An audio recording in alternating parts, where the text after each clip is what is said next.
సహోదరులారా, నేను చెప్పున్నది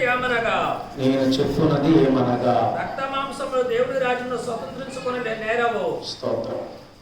చాలు. మనం ప్రార్థనకు వచ్చేది ఎందుకంటే ఈ లోకంలో ఏదో బాగుపడాలని కాదు, పరలోకం మీద మనసు పెట్టుకొని రావాలి. ఈ లోకంలో ఏమున్నా కానీ లోకంలో ఉన్నదంతయు నేత్రాశ, జీవపు డబ్బం. ఏదో ఉందని చెప్పుకోవటానికి, చూసుకొని ముడుచుకోవటానికి తప్ప శాశ్వతంగా ఉండేవి కావు. ఒకడు మంచి బిల్డింగ్ కట్టినివ్వండి, అది ఒక 60 సంవత్సరాల తర్వాత స్లాబ్ పెచ్చులు రాలిపోతాం. ఒక బ్రిడ్జి కట్టనివ్వండి, ఒక 100 ఏళ్ళ తర్వాత దాని ఆయుష్ క్షీణించిపోతాం. ఒక ట్యాబ్లెట్ తయారు చేయండి, 3 సంవత్సరాల తర్వాత ఎక్స్పైర్ అయిపోతుంది. అలాగే ఈ భూమి కూడా ఎక్స్పైరీ డేట్ అవుతుంది, ఈ ఆకాశాన్ని కూడా ఎక్స్పైరీ డేట్ అవుతుంది. బైబిల్ దీని ఏమనంటే లయమైపోయేటువంటి భూమి ఆకాశం. లయం అంటే అర్థం ఏంటంటే కరిగిపోతాయి అన్నమాట, ఇవి పాడైపోతాయి. క్రైస్తవులకు ఉన్నటువంటి ఆశ ఏంటంటే పరలోకం ఒక్కటే మన గోలు, మన యొక్క ఆలోచన అంతా దాని మీదనే ఉండాలి. ఎందుకు మనం ఇంత కష్టపడుతున్నాం? ఎందుకు మనం ఇలా నడువును వదిలే వరకు ప్రార్థనలో కోరుకుంటున్నాం? దీనికి గల కారణం ఏంటంటే దేవుని పిల్లల ఉద్దేశం, మన ఆలోచన ఏంటంటే పరలోకమే మన యొక్క ధ్యాస. అపోస్తలుడైనటువంటి పౌలు గారు ఒక మాట అన్నారు, పరలోకం మీద మనసు లేకపోతే క్రైస్తవ జీవితంలో దౌర్భాగ్యం ఇంకేది లేదు. ఈ జీవితకాలం మట్టికే మన దేవుని వైపున తిరిగితే మనుషులందరికంటే దౌర్భాగ్యం అవుతామని బైబిల్లో రాయబడింది. కాబట్టి మనం దేనికి వైపు చూడాలంటే పరలోకం వైపే చూడాలి. ఎందరూ పరలోకం ఉందని నమ్ముతున్నారు, ఎందరూ పరలోకం కొరకు ఆశపడుతున్నారు. శ్రేష్టమైనటువంటి మాట అన్నారు అపోస్తలుడైన పౌలు గారు, రక్త మాంసములు దేవుని రాజ్యమును స్వతంత్రించుకో. అంటే మనం వెళ్దామా? మన శరీరం, మన మాంసం వెళ్ళింది అక్కడికి, మన రక్తం అక్కడికి వెళ్ళుద్దా? ఆలోచించడం. రక్త మాంసములు అంటే మన శరీరం ఉన్నట్టు రక్తము మాంసం కాదు. దేవుని పిల్లలారా, మీరు గుర్తుపెట్టుకోండి, శరీర సంబంధమైనటువంటి జీవితం అని అర్థం. రక్త మాంసములు అంటే మన శరీరంలో ఉండేటువంటి శరీర సంబంధమైనటువంటి జీవితం పరలోకానికి చేరదు. ఏ జీవితం కావాలంటే ఆత్మ సంబంధమైనటువంటి జీవితం కావాలి.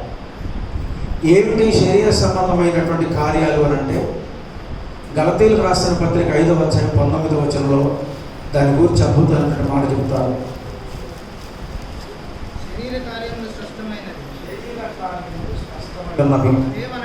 ఏంటంటే అవి శరీర కార్యములు ఏంటంటే జారత్వము, అపవిత్రమైనటువంటి జీవితం, కామకత్వము, విగ్రహారాధన, అభిచారము, ద్వేషములు, కలహము, మత్సరము, క్రోధములు, కక్షలు, భేదములు, విమతములు, ఇవన్నీ ఉండకూడదు. అసూయలు, మత్తతులు, అల్లరితో కూడిన ఆటపాటలు, ఇవన్నీ మన శరీరంలో ఉంటే మన పరలోకానికి చేరుకోలేమని దాని అర్థం. అవి ఉండేది మనలోనే, మన శరీరంలోనే. పౌలు గారు ఆ మాట అన్నారు, కానీ యేసుప్రభు వారు ఇంకా దాన్ని అద్భుతమైన మాట చెప్పాడు.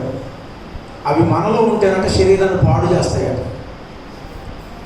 అవి మనలో ఉంటే ఏం చేస్తాయంటే శరీరాన్ని పాడు చేస్తాయట.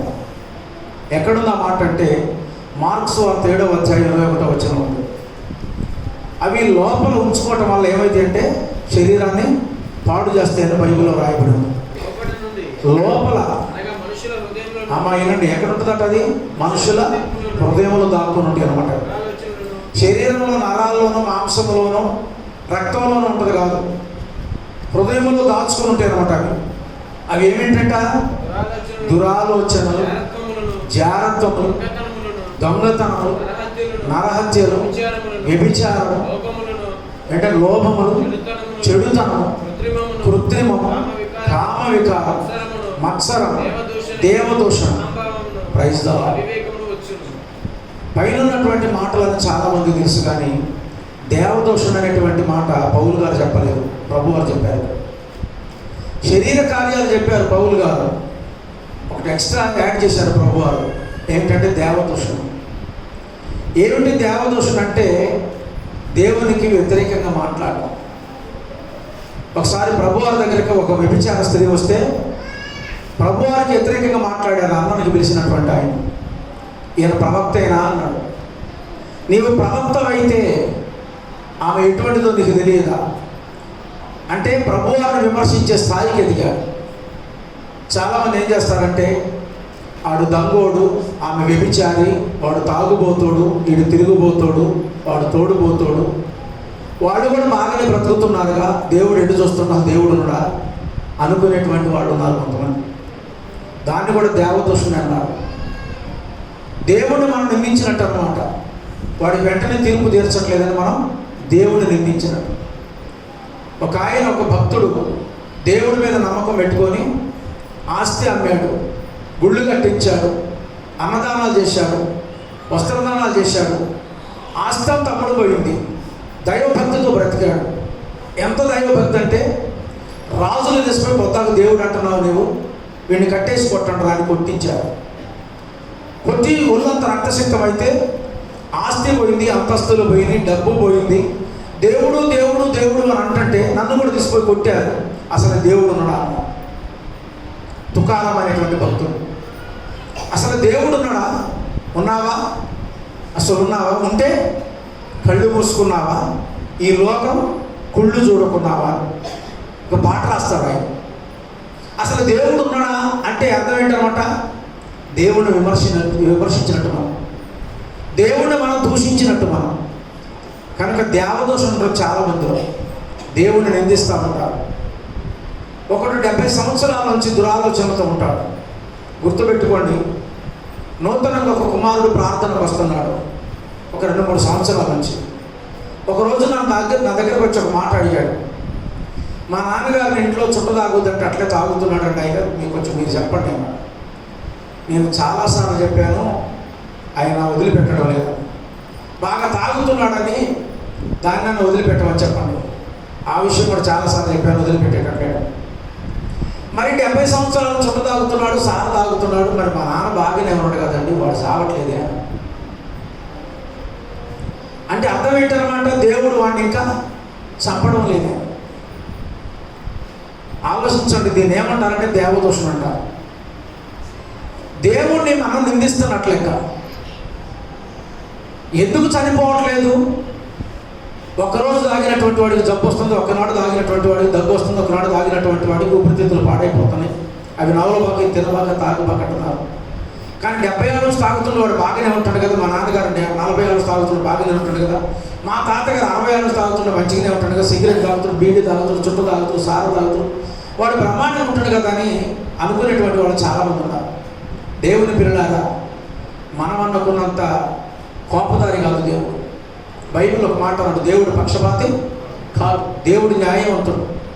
మరి తాగకుండా ఉన్నటువంటి నిన్ను అలాగే కాపాడి తాగేటువంటి వాడిని కాపాడితే దేవుడు న్యాయవంతుడు కాదనుకుంటున్నావా? కానీ ఒక మాట చెప్తున్నాను, ప్రతి వాడి లిస్టు రాసి పెడతా ఉన్నాడు.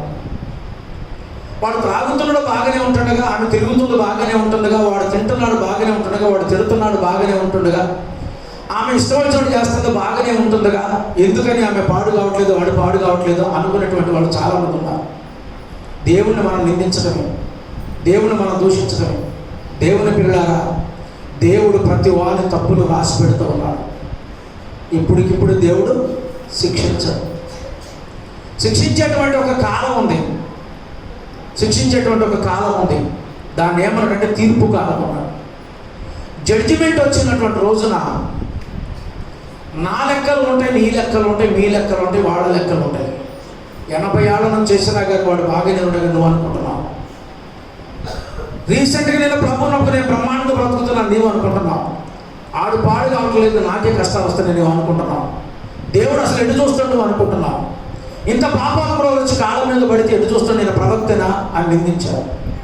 కానీ ఒక మాట చెప్తున్నా, దేవుడు ప్రతి వాని తప్పులు లిఖిస్తా ఉన్నాడు. ఆ లిఖించినప్పుడు రేపు జడ్జిమెంట్లోకి వచ్చినప్పుడు వాడికి పడే శిక్ష మామూలుగా ఉండదండి. దాని కొరకు నువ్వు ఏంటి చేయట్లేదు, ఇప్పుడే నువ్వు దేవుణ్ణి దూషిస్తున్నావు. దాన్ని ఏమన్నాడంటే దేవదూషణ అన్నాడు. దేవదూషణయు. ఇంకో మాట ఏమన్నాడు? అహంభావం. ఈ అహంభావం అనేటువంటి మాట పౌలు గారు చెప్పలేదు. ఒక్కొక్కడికి ఆస్తి ఉందనేటువంటి అహంభావం, ఒక్కొక్క ఆమెకి అందం ఉందనేటువంటి అహంభావం, ఒక్కొక్కడికి ఉద్యోగం ఉందనేటువంటి అహంభావం, ఒక్కొక్కడికి చక్కదనం ఉందనేటువంటి అహంభావం, ఒకడికి నాకు 6 కొడుకులు అనేటువంటి అహంభావం. నాకు కొడుకులు ఉన్నారు, కూతురు ఉన్నారు, సంతానం ఉంది, మమ్మల్ని ఎదిరించేటువంటి వాళ్ళు ఎవరు లేరు, నాకు ఆస్తి ఉంది, నన్ను ఎదిరించే వాళ్ళు ఎవరు, నేను చక్కనటువంటి వాడిని, నాకంటే మించినటువంటి వాళ్ళు ఎవరు, నేను బాగా చదువుకున్నాడు, నేను బాగా చదువుకున్నదాన్ని అనుకునేటువంటి అహంభావంతో విరవీగేటువంటి వాళ్ళు ఉంటారు. దేవుని పిల్లారా, నాకంటే మంచి సామ్రాజ్యాన్ని, నాకంటే మంచి రాజధాని ఎవడు కట్టగలడు అనుకున్నాడు. ఎవరైనా నెబుకద్నెజర్ అనేటువంటి ఆగమైపోయాడు తెలుసా అండి. హిజ్కియా అనేటువంటి ఆయనైతే ఆయనకున్నటువంటి ఆస్తిని శత్రువులకు చూపించాడు తెలుసా మీకు. ఏమేమి ఉన్నాయి నీకున్నటువంటి ఆస్తులు అంటే యాంత్రిక పరికరాలన్నీ తీసుకుపోయి చూపించాడు. కొట్టుగదులు నింపింది నూనె గది, ఇది వజ్రాలు గది, వైడూర్యాలు గది, బంగారం పెట్టుకునే గది, ఆ గదులన్నీ చూపించి బయటకు వచ్చిన తర్వాత యెషయా అనేటువంటి భక్తుడు వచ్చి, హిజ్కియా నీ దగ్గరికి ఎవరు వచ్చారని అడుగుతాడు. శత్రు రాజుల సైన్యం వచ్చిందండి. వచ్చి ఏమన్నారని అడిగాడు. నీ బలము, నీ ఘనత, నీ మీద గెలవలేక మా రాజులు ఓడిపోయినారు, నీ బలాన్ని, నీ ఆస్తిని చూడటానికి మేము వచ్చాము, ఏం ఆస్తులు నేను అడిగితే ఇవన్నీ చూపించాను. ఎందుకంటే తెలుసునంటే మెచ్చుకునేసరికి ఉప్పొంగిపోయాడు అన్నమాట. నీ బలం గొప్పది, నీ ఆస్తి గొప్పది, నేను ఎదుర్కోలేక మా రాజుగారు వెనక్కి తిరిగిపోయినాడు అని చెప్పి మెచ్చుకొని నీ ఆస్తులు చూడటానికి వచ్చామనంటే ఎన్ని కొట్టుగదులను చూపించాను అని చెప్పి యెషయా భక్తులతో అంటే,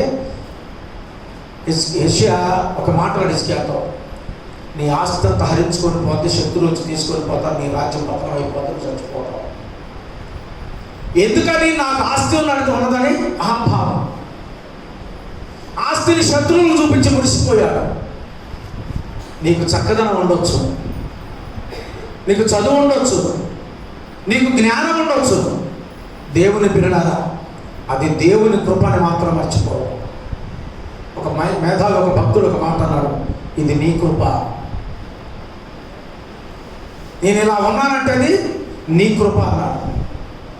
దేవుని కృపను నువ్వు చదువుకున్నావు, దేవుని కృపను అందగత్తి అయ్యావు, దేవుని కృపను జ్ఞాని అయ్యావు, దేవుని కృపను నీకు పిల్లలు సంతానం ఉన్నదిగా తప్ప బయటనైతే మనం చూసుకుంటూ వాటిని మురిసిపోయినప్పుడు దేవుడు తప్పకుండా మన జీవితాలను ఆనందిస్తాడు. అహంభావం ఉండకూడదట. మొదటి దేవదోషణ ఉండకూడదు, తర్వాత అహంభావం ఉండకూడదు. ఇంకోటి ఏంటి తెలుసునండి? అవివేకం ఉంది. అవివేకం అంటే తెలుసండి, నేను వస్తుంటే దారిలో ఒక ఆయన ఒక చెత్త కుప్ప కాడ కూర్చొని కాగితాలను తీసి సంచిలో పెట్టుకుంటాను. చెత్త కుప్పలో సహా కాగితాలు ఏంటి మనకు వస్తాయి? దానిని పిచ్చి అంటారు. దాన్ని ఏమంటారు? పిచ్చోడు అంటారు. అవివేకం వేరు. అవివేకం అంటే తెలుసునండి, వివేకాన్ని కలిగించి, తెలివిని కలిగించేటువంటి, జ్ఞానం కలిగించేటువంటి మాటలు వినకపోవటమే అవివేకం. వాటిని పట్టించుకోకపోవటమే అవివేకం. చాలామంది దేవునికి విషయమై దేవుని వాక్యం చెబుతుంటే వినటానికి ఇష్టపడరు, దేవునికి దూరం అయిపోతుంటారు, దేవుని మాటలు త్రోసివేస్తారు. వాడిని ఏమంటారంటే అవివేకి అన్నారు. ఎక్కడన్నాడు ఈ మాట అంటే తెలివి కలిగినటువంటి వాడే. ఒక క్వశ్చన్ వేశాడు. 1 కొరింథీయులకు రాసిన పత్రిక 15వ అధ్యాయం. ఎక్కడన్నాడంటే ఈ మాట 36వ వచనం 15వ అధ్యాయం. అది వాడు జ్ఞానవంతుడే, తెలివి ఉంది. అవివేకాన్ని ఎందుకన్నాడు? 35వ వచనం చదవండి. అవివేకాన్ని ఎందుకన్నాడు? చచ్చిపోయిన వాడు ఎలా వేస్తారని అడిగాడు. బాగా చెప్తుంటే చచ్చిపోయిన వాడు ఎట్లా వేస్తారని అడిగాడు. బోధ చెబుతుంటే బోధ విని మారు మనసు పొందాలి, కానీ బోధకు వ్యతిరేకమైనటువంటి కార్యాలు చేస్తే వాడు అవివేక అయిపోతారు అన్నమాట. దేవుని మాటలకు వ్యతిరేకమైనటువంటి ప్రశ్నలు వేస్తే వాడు అవివేక అయిపోతారు అన్నమాట. చచ్చిపోయిన వాళ్ళు తిరిగి లేస్తారు. పునరుద్ధానం ఉంది. యేసుప్రభువు వారు తిరిగి లేచారు. ఆయన చనిపోయిన వాళ్ళు చాలా మందిని బ్రతికించారు. ఏలియా బ్రతికించాడు, ఎలీషా బ్రతికించాడు, ఐదుగురు పేతులు బ్రతికించాడు, పౌలు గారు బ్రతికించారు, భక్తులు బ్రతికించారు. బ్రతికించిన దాఖలాలు ఉన్నాయి. యేసుప్రభువు వారు మురిగిపోయినటువంటి శరీరం 4 రోజుల శరీరాన్ని కూడా బ్రతికించారు. మనల్ని కూడా బ్రతికిస్తారని పౌలు గారు బోధ చేస్తుంటే చచ్చిపోయిన వాళ్ళు ఎట్లా బ్రతుకుతారని క్వశ్చన్ వేసింది అనమాట. దేవుని మాటలు విని మారాలి, కానీ దేవుని మాటలకు వ్యతిరేకంగా క్వశ్చన్స్ చేయకూడదు. దాన్ని ఏమంటారు? అవివేకత్వం అంటారు. మృతులు ఎలాగూ బ్రతుకుతారని వారి ఇంటి శరీరము తొలుతురని ఒకడు అడుగగా వాడిని ఏమన్నాడు? అవివేకి అన్నాడు. అవివేకులు ఉంటారు కొందరు. చూడండి ఒకసారి, దేవదూషణ, అహంభావము, ఇంకేంటి అవివేకం. అవివేకం అంటే ఏంటంటే దేవుని మాటలకు వ్యతిరేక క్వశ్చన్స్ చేయడం. నిజంగా ఇది అయ్యేదేనా, ఇది జరిగేదేనా, వాడు బాగుపడతారా? దీన్ని ఏమంటారంటే అవివేకత్వం అంటారు. ఎట్లా బ్రతుకుతారు అసలు చచ్చిపోయిన వాళ్ళు? వాడికి ఎట్లా తగ్గుద్ది జబ్బు? దేవుని పిల్లల, దేవుని కార్యాలు నీకు తెలియదు. దేవుని మహిమ కార్యాలు. 78వ కీర్తనలో ఒక చక్కని మాట అన్నాడు. 78వ కీర్తనలో ఒక శ్రేష్టమైనటువంటి మాట అన్నాడు దేవుని యొక్క వాక్యంలో కీర్తనకారు.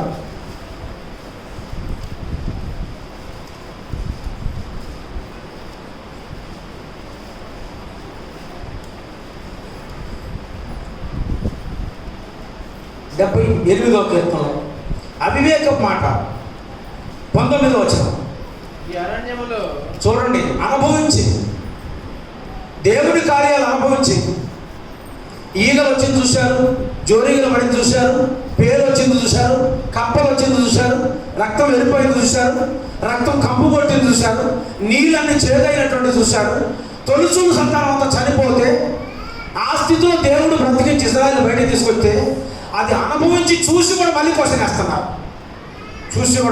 వేస్తున్నారు. కొన్నిసార్లు అనుభవించి క్వశ్చన్ చేసేదాన్ని ఏమంటారంటే అవివేకం అంటారు. వీళ్ళు ఎటువంటి అవివేకులు అన్నమాట?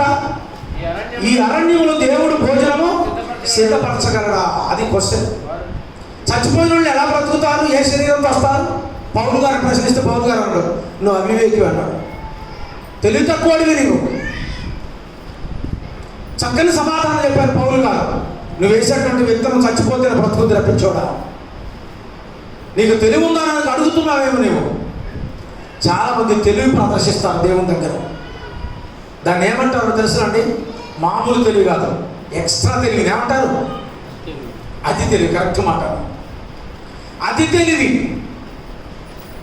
అధిక తెలివి ఎక్కడ చూపివ్వకంట. చూసారా? అధిక తెలివి ఎక్కడైనా చూపించను, దేవుని దగ్గర చూపించేవాడు ఉంటారు. వాడిని అవివేకి అన్నాడు. దేవుని కార్యాలను క్వశ్చన్ చేసేటువంటి వాడిని అవివేకి అన్నాడు. దేవుడు ఏ కార్యమైనా చేయగలరు. దేవుని పిల్లలారా, ఒక మాట చెబుతున్నాను. నేను ఎక్కడో పారిపోయి బ్రతుకుతున్నాను, ఇశ్రాయేలు అంతా ఓడిపోయారు అమాలేకీయుల చేతిలో, నన్ను తీసుకొని పోయి నువ్వు గెలిపిస్తావంటే నేను ఎలా నమ్మేను అన్నాడు. ఎవరు? గిద్యోను అనేటువంటి ఆయన. కానీ ఇది జరిగేదేనా అని క్వశ్చన్ వేయలేదు. ఇది జరిగేదేనా అని క్వశ్చన్ వేయలేదు. ఏమన్నా తెలుసిన? అయ్యా, జరుగుద్దని నాకు నమ్మకం కావాలి, ఒక అద్భుత కార్యం జరిగించు అన్నాడు. జరుగుద్దని నాకు నమ్మకం కావాలి, ఒక అద్భుత కార్యం చేయన్నాడు. ఏం చేయాలన్నాడు? నేను గీతకి ఇస్తాను, ఈ గీతలో ఉన్నటువంటి తర్వాది అవతల పొడిగా ఉండాలి. నేను ఒక గీతకి ఇస్తాను, ఇందులో ఉన్నటువంటి ఈ సర్కిల్లో ఉన్నటువంటిది పొడిగా ఉండాలి, దాని బయట ఉన్నదంతా తడిచిపోవాలి. అలా చేయగలం. నేను నమ్ముతాను. దేవుడు అలా చేసిన తర్వాత అప్పుడు నమ్మాడు. ఎవరైనా? గిద్యోను అనేటువంటి ఆయన. దేవుని కార్యాలు అయ్యా ఇలా జరిగించు, నేను చూస్తాను, నా తెలివి తక్కువ ఒప్పుకుంటాను నేను అని అడుగు. అంతేగాని ఇది జరుగుద్దా, ఇది అయ్యేదేనా, అడవిలో అన్నం పెట్టగలరా? చూశారండి. ఎక్కడ? 16వ వచనం చదువు. అక్కడ బండలో నుండి చెప్పండి తెలుసా? దేవుని స్తోత్రం. బండలో నుండి అతడు ఆయన నీటి కాలం రప్పించాడు. నదులాగా నీళ్లు ప్రవహించి తాగారు. అన్నం పెట్టాడు దేవుడు. దేవుడు అటువంటి కార్యాలు చేయగలరు. ఒక మాట బైబిల్ ఇర్మియా గ్రంథం 32వ అధ్యాయం. ఇర్మియా గ్రంథం 32వ అధ్యాయంలో ఒక శ్రేష్టమైనటువంటి మాట రాయబడి ఉంది. దేవుని పిల్లలారా, 27వ వచనం. నేను యెహోవాను. దేవుడు ఎంత చక్కని మాట అన్నాడు. నేను యెహోవా, సర్వశరీరులకు దేవుడు. సర్వశరీరులకు దేవుడు.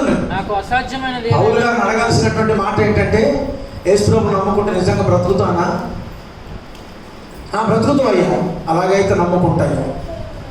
ఏ శరీరంతో బ్రతుకుతారు? దీన్ని ఏమంటారంటే అవివేకం అంటారు. అసలు ఎలా బ్రతుకుతారు? అయ్యే పనినా? దీన్ని ఏమంటారంటే తెలివి తక్కువతనం అంటారు. మనుషుల్లో ఏమున్నాయట? హృదయంలో అహంభావం, దేవదూషణ, ఇంకేంటట?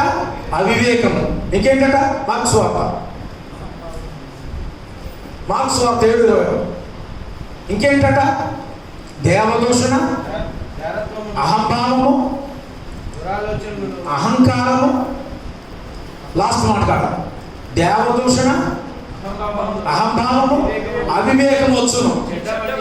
ఇవన్నీ చెడ్డయి. అమ్మా లోపల ఉంటాయి అనుకుంటున్నారేమో, అవి బయటకు వచ్చి మనిషిని ఏం చేస్తాయట? అపవిత్రపరుస్తాయట, మనిషిని పాడు చేస్తాయి ఇవి. ఈ ఏమన్నట్టు శరీర కార్యాలు, శరీరం ఉండేటువంటి మనిషిని పాడు చేస్తాయి, వాడిని దేవుని రాజ్యానికి తీసుకెళ్ళని కూడా ఆఫ్ చేస్తాయి. మన యొక్క టార్గెట్ అంతా దేవుని రాజ్యం మీదనే ఉండాలి. మార్క్స్ వార్త 10వ అధ్యాయంలో, మార్క్స్ వార్త 10వ అధ్యాయం 17వ వచనం అనుకుంటాను, చూడండి ఒకసారి. ఆయన బయలుదేరి మార్గమున పోవచ్చుండగా ఒకడు పరిగెత్తుకొని వచ్చి ఆయన ఎదుట మోకాల్లోని. ఎంత వినయమో చూడండి, ఎంత విధేయతో చూడండి. ప్రభువారి దగ్గరకు వచ్చి దండం పెట్టి కాదు, ఆయన ఎదుట మోకాళ్ళ మీద పడి.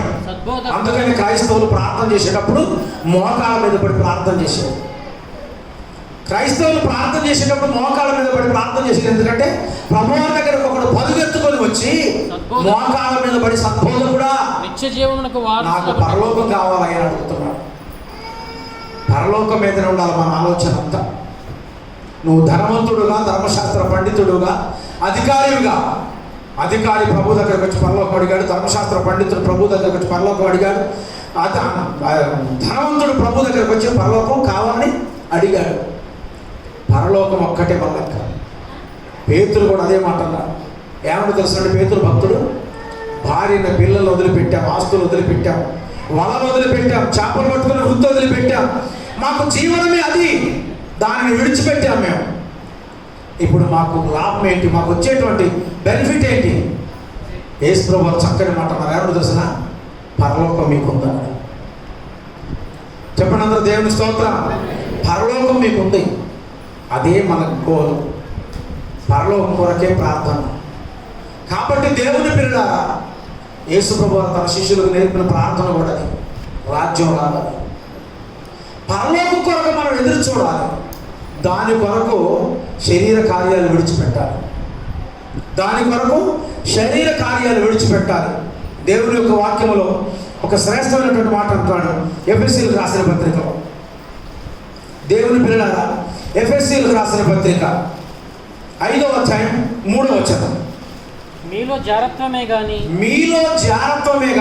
ఏ విధమైన అపవిత్రతయే గాని, ఏదైనా కానీ ఏ విధమైన అపవిత్రమైన సరే లోభత్వమే కాదు వీటి పేరైనను ఎత్తకూడదు. ఉండకూడదు కాదు, పేరు కూడా ఎత్తకూడదు అట. అసలు ఇదే పరిశుద్ధులకు తగినది. అది పరిశుద్ధులే పరలోకం చేయలేదు. పరిశుద్ధులకు తగినటువంటిది అంటే వాటి పేరు కూడా ఎత్తకూడదు అన్నమాట. ఎంత చక్కని మాట చెప్పాడు దేవుని యొక్క వాక్యం. కొలస్సీయులకు రాసిన పత్రికలో కూడా అంటాడు 3వ అధ్యాయం 5వ వచనం. ఎంత మంచి మాటలు చెప్పాడు పౌలు గారి ద్వారా దేవుడు. కావున భూమి మీద మీ అవయవములను అమ్మ వినండి మాట ఒకసారి. అవయవాలు అంటే తెలుసండి? చేతులు, కాళ్ళు, కళ్ళు, చెవులు, ముక్కు. ఇదొక అవయవం. ఇవన్నీ మన శరీరంలో అవయవాలు. అవయవాలు అంటే బైబిల్ ఏం చెప్పాడు తెలుసండి? అవయవములు అనగా, అవయవాలు అంటే ఏంటంటే అనగా జారత్వమును. ఇవి ఉంటాయట మన చేతులు, కాళ్ళు కాకుండా ఇవి కూడా ఉంటాయట మన శరీరంలో. ఇవి కూడా అవయవాలే. అంటే అర్థం ఏంటి? మనం అంటి పెట్టుకొని ఉన్నాయి. కన్ను మన అంటి పెట్టుకొని ఉంది, చెవు మన అంటి పెట్టుకొని ఉంది, చెయ్యి మన అంటి పెట్టుకొని ఉంది. మన శరీరంలో అవయవాలని మన అంటి పెట్టుకొని ఉన్నాయి. ఇవి కాక అవయవాలు ఉన్నాయట. అవి ఏమన్నా అవయవాలు అంటే ఏంటట? జారత్వము, అపవిత్రత, కామాతురత, దురాశను. ఏంటది? దురాశ, విగ్రహారాధనయను, ధనాపేక్షను చంపివేయు. ధనాపేక్ష కూడా విగ్రహారాధన లాంటిది అంతేనమాట. విగ్రహారాధనయను ధనాపేక్ష. విగ్రహారాధన అయిన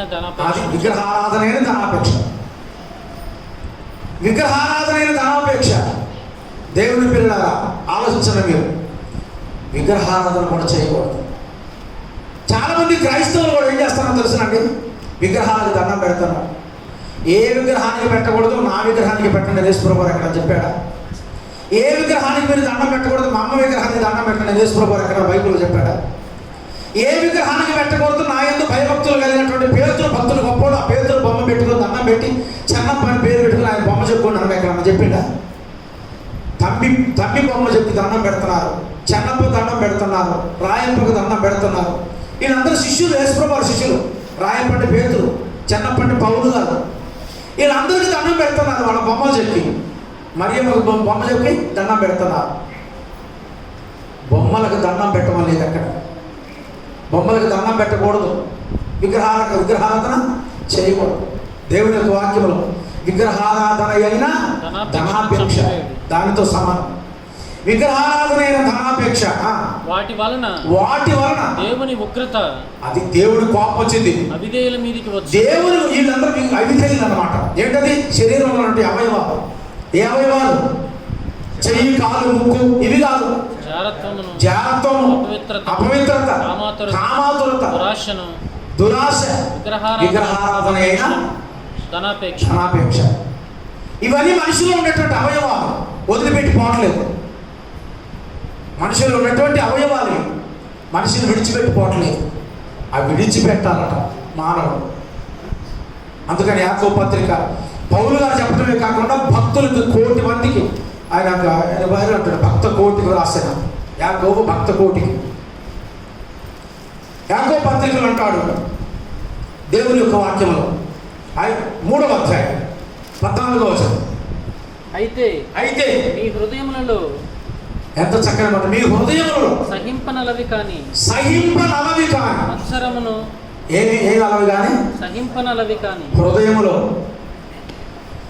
ఆదిలో నవ్వపడెను ఆలోయలో ఆదామును దిగజార్చెను ఆలోయలో ఆదిలో నవ్వపడెను ఆలోయలో ఆదామును దిగజార్చెను ఆలోయలో పాపములు పుట్టినది ఆలోయలో పాపములు పుట్టినది ఆలోయలో పురిటి కందు ఏడ్చినది ఆలోయలో పురిటి కందు ఏడ్చినది ఆలోయలో హృదయమే అగాధమైన లోయరా అది మానవులను మలచే కానరా మానవులను మలచే కానరా.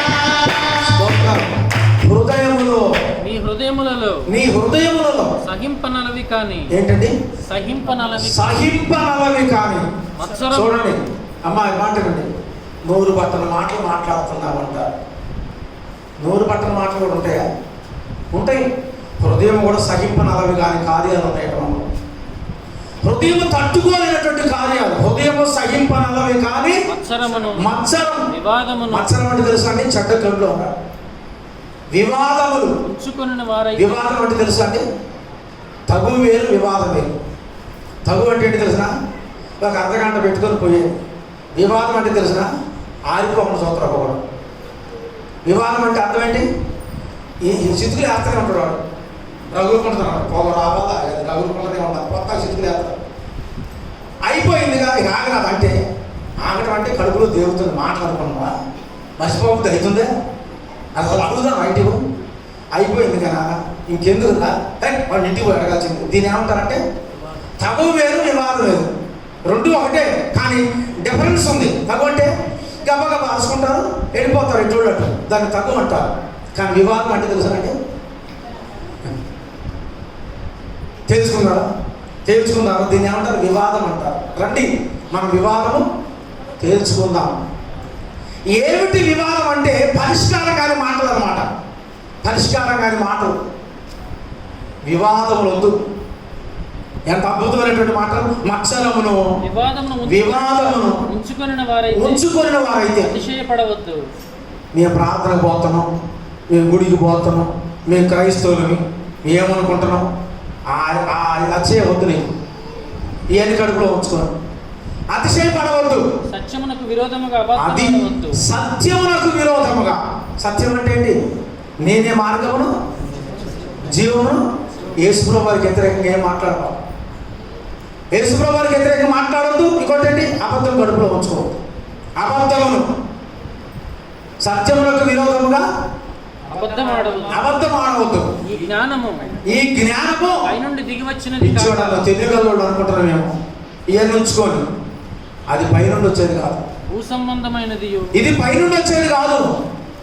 వివాదములు, తర్కములు ఇవన్నీ పెట్టుకొని, మత్సరం పెట్టుకొని, కడుపులో ద్వేషాలు పెట్టుకొని, కల్మషాలు పెట్టుకొని, అవన్నీ మనసులో ఉంచుకొని నువ్వు ఎక్కడికి వెళ్ళినా, ఏ గుడికి వెళ్ళినా, ఏ ప్రార్థనకు వెళ్ళినా కానీ దానివల్ల ప్రయోజనం ఉండదు.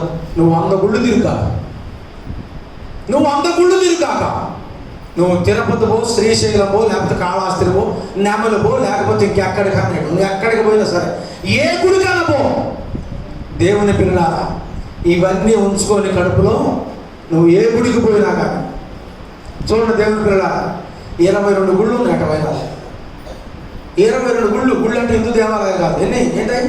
ఒక చర్చిలు 22 చర్చిలు ఉన్నాయి. 22 చర్చిలు చూసిన అయ్యగారు ఎవరు? ఒక ఆయన అంటాడు 22 చర్చిలు చూసిన కానీ ఒక్కడు కూడా నాకు నచ్చలేదు అంటే తిరిగే పని మీద ఉంటాడు అనమాట. ఆ నచ్చకపోతే ఆడికి, ఆ నచ్చకపోతే ఆడికి, ఆ నచ్చకపోతే ఆడికి. ఎందుకని? అక్కడ కూడా వాడికి వ్యతిరేకమైన బోధన పడుతుంది, ఇక్కడ కూడా వాడికి వ్యతిరేకమైన బోధన పడుతుంది. దేవుని పిల్లలు నువ్వు ఎక్కడికైనా పో, ఈ కడుపులో ఉంచుకొని ఎక్కడికి పోయిన వాడు బాగుపడే అవకాశం లేదు. దేవుని యొక్క వాక్యం అంటున్నాడు. అతిశయపడుతూ నేను క్రైస్తవుని అనుకుంటున్నామేమో. ఇవి మత్సరం కడుపులో ఉంచుకొని గుడికి పోయినా కానీ వేస్ట్ అయిపోతాయి. నేను క్రైస్తవుని, నేను అద్భుతంగా పాటలు పాడతాను, నేను అద్భుతమైనటువంటి వాక్యం వింటా, నేను అద్భుతంగా కానుకలు ఇస్తాను, మేము క్రైస్తవులు, మా కుటుంబం అంతా అద్భుతంగా మేము దేవుని యొక్క ఆజ్ఞలు కలుగుకుంటాం అనుకుంటున్నాం. కానీ లోపల ఉండేవి వేరు ఉన్నాయి. ఏమున్నాయి? లోపల ఉండేటువంటి కార్యాలు. మనకు 10 రోజుల క్రితం ఒక సహోదరుడు స్నానానికి వెళ్ళేటప్పుడు దరిదాపు టవలు కట్టుకొని వెళ్తారు బాత్రూంలోకి. రైట్? టవలు కట్టుకొని వెళ్ళి స్నానం చేసినప్పుడు తుడుచుకొని మళ్ళీ టవలు కట్టుకొని లోపలికి వచ్చి బట్టలు వేసుకుంటారు. టవలు కట్టుకొని షర్ట్ వేసుకొని, ఉతికిన షర్ట్, ఇస్త్రీ షర్ట్ తీసుకొని బాత్రూంలోకి పోయినారు. షర్ట్ ఉంచుకొని, టవలు కట్టుకొని, ఇస్త్రీ షర్ట్ తీసుకొని బాత్రూంలోకి పోయాడు.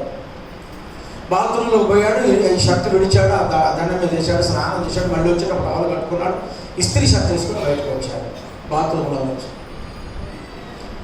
ఈయనన్నా ఆ ఇస్త్రీ షర్టు కొంచెం తిక్కు కలర్ మీద తడి అంటేసరికి మొత్తం మరకలు కనపడతాం. నేనన్నా లోపలికి వచ్చినాక చక్కగా ఫ్యాన్ వేసుకొని ఒళ్ళో తాగినట్టు మంచిగా వేసుకోవచ్చు ఇస్త్రీ షర్టు. బాత్రూంలో తీసుకుపోయిన ఎందుకండి, ఏం జరిగిందో తెలియదు కానీ గుండీలు చేస్తుంటే కింద పడదట బాత్రూంలో ఇస్త్రీ షర్ట్. తడి అంటే నేను అట్నే వేసుకొని వచ్చేసాడు. వచ్చిన తర్వాత నేను అడిగాను, బాత్రూంలో ఇస్త్రీ షర్ట్ ఎందుకు చేసుకోవాలా? ఆ షర్ట్ తిప్పి, ఇడిసిన షర్ట్ తిప్పి, టవల్ కట్టుకొని లోపలికి పోయి మళ్ళీ ఇంట్లోకి వచ్చినాక ఇస్త్రీ షర్ట్ వేసుకోవచ్చు కదా అంటే, వేసుకోవచ్చు కానీ అన్న కానీ చెప్పలేదు. నేను అనుకుని ఇది ఆరోగ్య సూత్రమో లేకపోతే బరువు పోకుండా ఒళ్ళు కలపడకుండా ఉండటానికి నేను కూడా పాటిస్తాను చెప్పరాదని 2-3 సార్లు రెట్టిస్తే ఆ షర్ట్ ఇడిసి అంటే కదా మన ఒళ్ళంతా పోవడండి, వీళ్ళు చూస్తారేమో అని అందుకని షర్ట్ ఎడకుండా పోయి ఆ షర్ట్ ఎదుర్కొని వచ్చింది. నువ్వు షర్ట్ వేసుకుంటే కూడా కనపడకుండా ఉంటుంది, కానీ హృదయంలో ఉన్నటువంటి మనిషిని పాడు చేస్తాడు. హృదయం ఉన్నటువంటిది ఏం చేస్తాడు? మనిషిని పాడు చేస్తాడు. మనం బట్టలు వేసుకోవటం వల్ల మన ఒంటి మీద ఉన్నటువంటి మత్సరం దాచిపెట్టుద్ది, కానీ హృదయం ఉన్నటువంటి అంటే ఏం చేస్తాడు తెలుసిన? అవి హృదయంలో నుంచి బయటకు వచ్చి మనిషిని పాడు చేస్తాయి. అందుకని మహానుభావుడు హృదయం అగాధమైన లోయ, దాన్ని ఇర్మియా భక్తుడు అన్నాడు, హృదయం ఘోరమైన వ్యాధి కలది అన్నాడు. హృదయములో ఏంటది? మనస్సులో అలా కనుక్కున్నది. దేవులమ్మ శారమ్మ వా అద్భుతంగా ఉంది, కంటికి చూస్తే ఎంత బాగుంది, తింటే ఎంత బాగుంటుంది అనుకోవాలి. మనసులో అలా కనుక్కోవటంతోనే వెంటనే మరణం వచ్చి పడింది. భర్తకి రోజు ఒక హిందూ ధర్మకర్త ఒక మంచి కథ చెప్పాడు. రోజు మంచినీళ్ళు తాగడానికి సెలవు దగ్గర పోయి సెలవు చెప్పి ఒడ్డుకి ఆ తడి ఇసుకతో కొండ చేసుకొని, అసలు ఇసుకతో కొండ ఎట్టయిందని ఒకటి అడగలేదు. మరి ఆ కథ ఎట్టున్నారో నాకు తెలియదు, కానీ వాడు చెబుతున్నాను ఇది ఇంకోటి. ఇసుకతో కొండ ఎట్టయిందని ఒకటి అడగలేదు. తడీసులు చేసింది, కుండ చేసింది, కుండలో మంచిగా పట్టుకుని భర్తకి తీసుకొచ్చేస్తుంది. చెట్టు కింద కూర్చున్నాడు, గుడ్డోడు, కళ్ళు లేవు భర్తకి.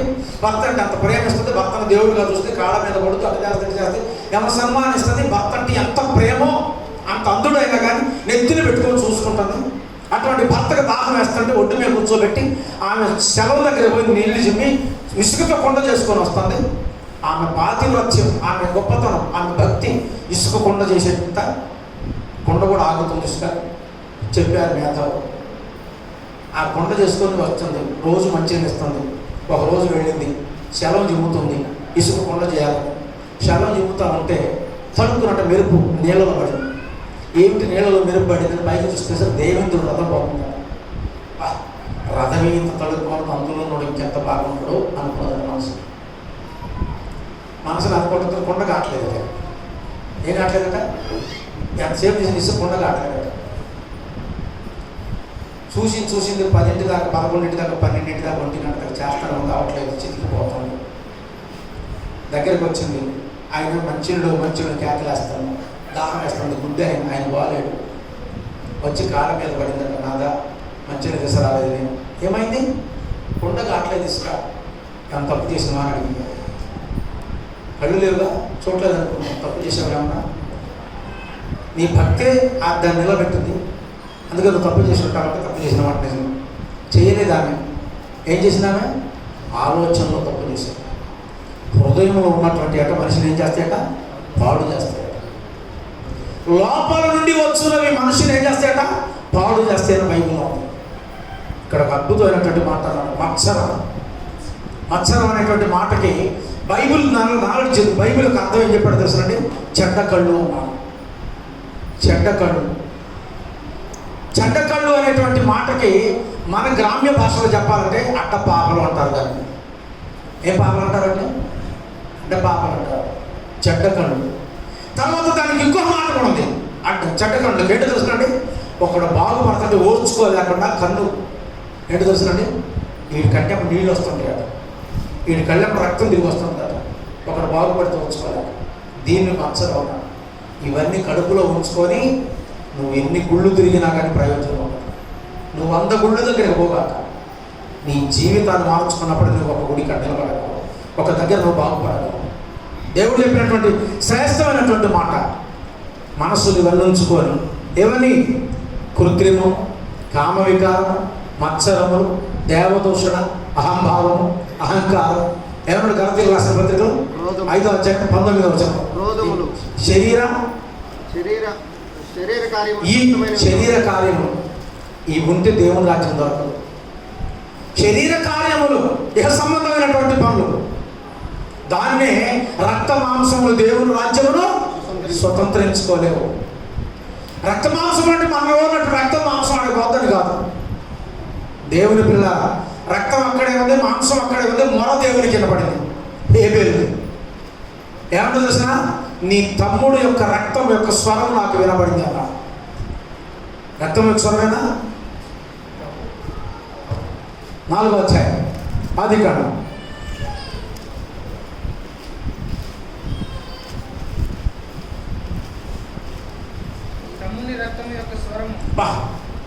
వండర్ఫుల్ మాట. నీ తమ్ముని రక్తము యొక్క స్వరము. రక్తం అక్కడ పోయింది, మాంసం అక్కడ పోయింది, చేలో చంపేశాడు, రాయి పెట్టి కొట్టి చంపేశాడు. రక్తం అక్కడ భూమి మీద పోయింది, కానీ దానికి ఒక స్వరం ఉంది. అది ఎక్కడికి వెళ్ళిందట? దేవుని దగ్గర పోయి మొరపెట్టిందట. నేల నుండి మొరపెట్టుతుంది. దేవుని పిల్లలారా, మన శరీరం, మన రక్తం అక్కడికి పోదు. మనలో ఉన్నటువంటి భక్తి అని అక్కడ తీసుకొని పోతుంది. అందుకని రక్త మాంసాలు కాదు పోయేది. శరీర సంబంధమైనటువంటి కార్యాలు వదిలిపెట్టి ఆత్మ సంబంధమైన కార్యాలు చేస్తూ వాడు పరలోకానికి చేస్తాడు. ఇది మర్మం. పౌలు గారు దాన్ని కూడా చక్కని మాట చెప్పి మర్మం చెప్తున్నాను నేను అనడానికి. అక్కడ చూడండి 15వ అధ్యాయం మొదటి కొరింథీయులకు రాసిన పత్రిక 51వ వచనం. మొదటి కొరింథీ 15వ అధ్యాయం మొట్టమొదటి చదివినటువంటి వాక్యం ఎక్కడ? సహోదరులారా, నేను చెప్పినది ఏమనగా రక్త మాంసములు దేవుని రాజ్యం స్వతంత్రించుకో, క్షయత అక్షయతను స్వతంత్రించుకోనదు. ఇదిగో అమ్మ, ఇది మర్మం. ఈ శరీరం ఈ రక్తం అక్కడ పోతుంది. శరీర కార్యాలు చేసేవాడు అక్కడికి వెళ్ళాలి, ఆత్మకార్యాలు చేసేవాడు అక్కడికి వెళ్తారు. శరీరం ఇక్కడే ఉంటుంది, రక్తం ఇక్కడే ఉంటుంది, కానీ రక్తం యొక్క స్వరం ఉంటుంది అక్కడ, శరీరం యొక్క స్వరం ఉంటుంది అక్కడ.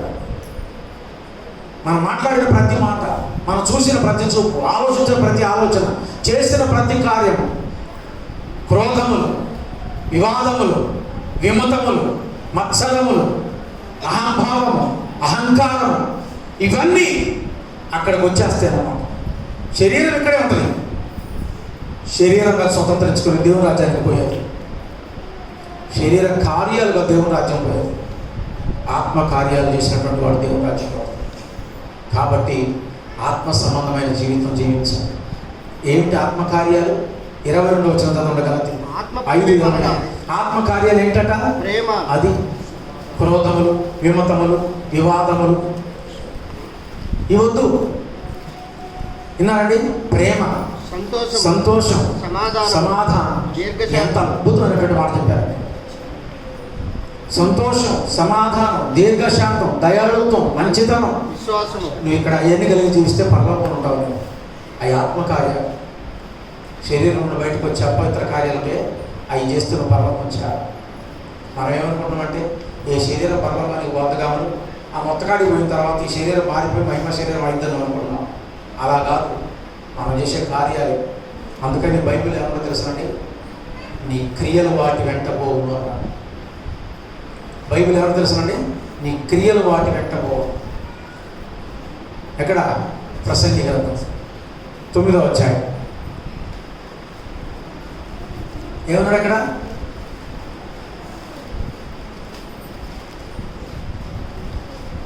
ప్రసంగి గ్రంథం కాదు, ప్రకటన కాదు, సారీ 14వ అధ్యాయం. ప్రకటన గ్రంథం 14వ అధ్యాయం. దేవుని పిల్లల 13వ అధ్యాయం. ఇంతటి నుండి ప్రభువునందు మృతులను ధన్యులను రాయమని పరలోకం నుంచి స్వరం చెప్పాలంటే నిజమే వారు తమ ప్రయాసములు మాని విశ్రాంతి పొందుదురు. చెప్పండి అందరు గట్టిగా, దేవుని స్తోత్రం, గట్టిగా దేవుని స్తోత్రం.